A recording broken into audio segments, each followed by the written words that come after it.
Eu sou William Timura, eu sou autista e nesse vídeo eu gostaria de promover algumas reflexões que, ao meu entender, são reflexões produtivas frente ao acontecimento dessa mãe, né, a Amanda de Minas Gerais, que recentemente, infelizmente, viralizou na internet aí por estar supostamente usando o celular enquanto tem o seu filho ali em uma coleira, supostamente. Explicando um pouco melhor, caso você não esteja familiarizado com esse acontecimento,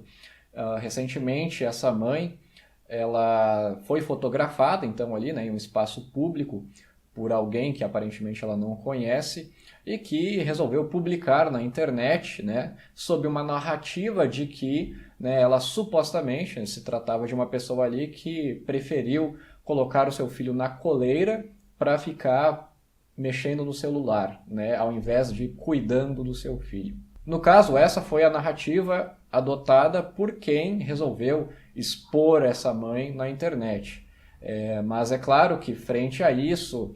medidas legais foram tomadas, né, por essa mãe, frente a esse ocorrido, e também, é claro, ela teve a oportunidade de falar um pouco sobre a sua história, sobre esse acontecimento específico, mesmo porque ela foi convidada para falar, né, no programa da Fátima Bernardes, e ali ela explicou um pouco sobre essa situação. E bem, eu deixarei o link aqui na descrição desse vídeo, né, caso você queira ver na íntegra, né, o que essa própria mãe falou, e eu gostaria de promover alguns raciocínios, então algumas reflexões frente a esse acontecimento. Quando eu vi essa imagem, né, a primeiro momento, eu pensei, né, de qual seria a possibilidade dessa criança ser autista. Mesmo porque se trata de uma criança ali que, é claro, a mãe está distraída, olhando para o celular, mas nota-se que a criança não está olhando para a câmera, né, que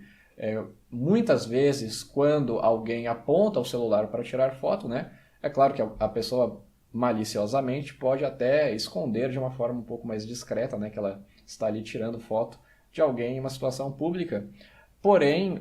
isso é algo comum entre pessoas com autismo, né, crianças também, né, que ao se posicionar uma câmera frente a ela, não todas as crianças, é claro, isso não é um critério de diagnóstico, mas algumas crianças com autismo podem agir indiferente, né, em relação a essa câmera. E é o caso dessa criança, né? Aparentemente ali ela não nem sequer nota que ela está sendo fotografada. Novamente, pessoal, não é um critério de diagnóstico não olhar para a câmera, foi apenas um questionamento. Eu nunca poderia ter certeza se trata de uma pessoa com autismo ou não apenas por uma foto. Mas, coincidentemente, realmente se tratava de uma criança com autismo sim, como a própria mãe Amanda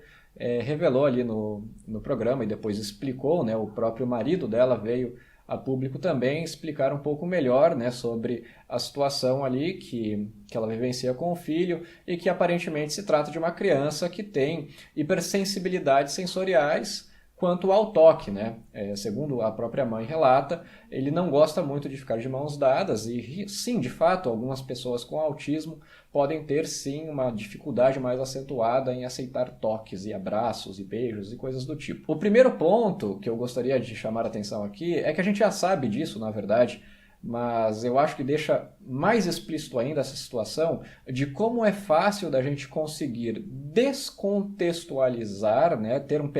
mínimo pedaço de evidência, que no caso é uma foto, e adicionar uma narrativa totalmente equivocada sobre essa situação, de tal forma a condicionar a opinião pública alheia. Infelizmente, a grande maioria dos comentários das pessoas reagindo a isso foram pessoas que condenaram, né, julgaram negativamente a atitude da mãe. E é claro, muitas delas, pessoas que nem sequer entendem sobre autismo, pessoas que nem sequer também pararam para se questionar que talvez não seria uma coleira, mas sim, na verdade, uma mochila, que de fato é um artefato que é mais utilizado em outros países, definitivamente. Aqui no Brasil ainda não é tão utilizado, porém pode ser sim um artefato que não está machucando, não está causando nenhum desconforto para a criança naquele momento. E um segundo ponto que eu gostaria aqui também de promover é que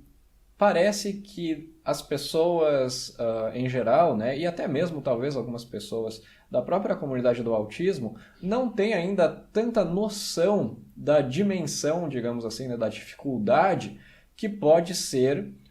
ter cuidados com uma pessoa com autismo. É claro, isso varia de intensidade, né, no nível da severidade da pessoa com autismo, pode também variar de acordo com a ansiedade, o ambiente que ela vive, mas algumas pessoas com autismo realmente podem ser muito desafiadoras em determinados contextos. Então, eu, por exemplo,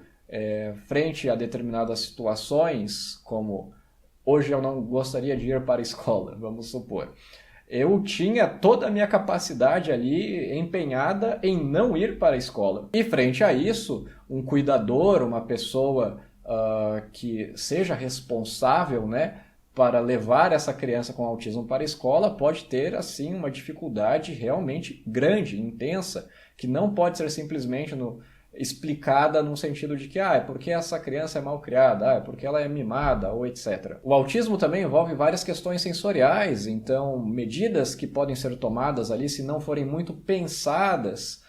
pela pessoa ou pelas pessoas que estão presentes ao ambiente, podem acabar contribuindo até para desencadear uma situação de estresse ainda maior. Então há pessoas com autismo também que se comportam de uma forma agressiva frente às situações que são aversivas a elas. Mesmo porque é até um pouco fácil de se imaginar. Imagine o quão frustrante pode ser para uma pessoa com autismo que não consegue efetivamente se comunicar com outras pessoas do seu ambiente e que há algo incomodando ela e que ela não consegue apontar isso para outras pessoas ao seu redor. Então, muitas vezes pode acabar sendo, né, uma manifestação válida para essa pessoa que está sentindo esse desconforto de se manifestar de uma forma um pouco mais agressiva, e é claro que isso acaba gerando um estresse e uma situação um pouco difícil de ser controlada. E um terceiro ponto é que gostaria de ressaltar o quão estressante pode ser para pais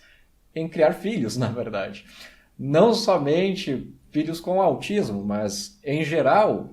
você ter um filho pode ser uma experiência realmente estressante e custosa, e ainda mais envolve outras variáveis, como, por exemplo, quantos recursos você tem, se você tem boas condições de trabalho, se você tem uma base familiar que te apoia. E aqui no canal também já trouxe estudos que evidenciam, né, o nível de estresse que pessoas com autismo, mães com pessoas com autismo, passam ao longo da sua criação dos seus filhos. E a gente vê, sim, bem evidente que o nível de estresse dessas mães é bem acentuado, porque de fato pode ser, sim, desafiador. Não somente a maternidade atípica, digamos assim, mas a gente também tem evidências de que esse estresse pode chegar a níveis bem altos. Então isso sempre volta também, né, à sugestão de que cuidar de uma pessoa com autismo, ainda mais pensando em políticas públicas, na verdade não é apenas cuidar da pessoa em si. Isso é um diagnóstico que impacta em todo o dinamismo da família. A gente já tem evidências, como já foi citado aqui em vídeos anteriores, mas a gente já tem evidências de que sim, isso seria desejável. Então, não basta apenas a gente focar na pessoa com autismo em si, mas também para garantir a qualidade de vida dessas pessoas, também há uma necessidade de se pensar na família dela, né, no contexto que ela está inserida. É claro que a narrativa inicial promove essa reflexão sobre o uso exagerado da tecnologia, né, que possivelmente alguns pais estão usando muito da tecnologia para não cuidarem dos seus filhos, digamos assim, né? E sim, o uso excessivo da tecnologia tem sim os seus malefícios, mas no caso, ao meu entender, aqui é muito mais produtivo da gente discutir outros aspectos da maternidade e compreender o quão desafiador pode ser de cuidar e criar uma criança com autismo, do que efetivamente promover um raciocínio totalmente fora de contexto sobre o uso exagerado da tecnologia. Espero que você tenha gostado desse vídeo. Adoraria que você deixasse um comentário aqui nesse vídeo, especialmente se você é pai ou mãe, cuidador de pessoa com autismo, e se eventualmente você já usou algum recurso, algum artefato para auxiliar na qualidade de vida dessa pessoa com autismo. Também gostaria muito que se você pudesse se inscrever no canal e deixar um like nesse vídeo. Isso ajudaria bastante no crescimento dele e mais mensagens como essa serem gravadas. E é claro, como de costume, muito obrigado pela sua visualização.